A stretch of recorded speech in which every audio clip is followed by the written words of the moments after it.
The key to the success of the Atomic 6 Hive is its innovative construction design and delivery method, ensuring rapid deployment and relatively easy on-site assembly.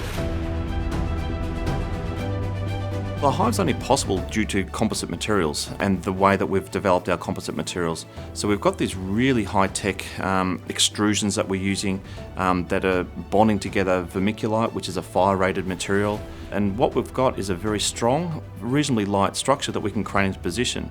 Now take that and then wrap it fully in solar. So we've got a huge amount of power we can generate just through the walls of through the Hive.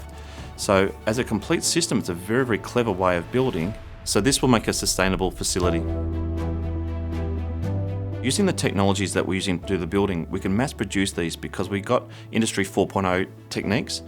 We can get things out quite quickly, very precision made, and that's why something like this can be done on a big scale for quite a reasonable price.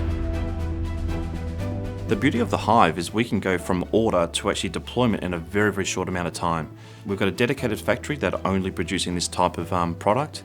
We can flat pack it, which means we can take them inland and essentially be able to get governments to operate a medical centre in a very, very short amount of time.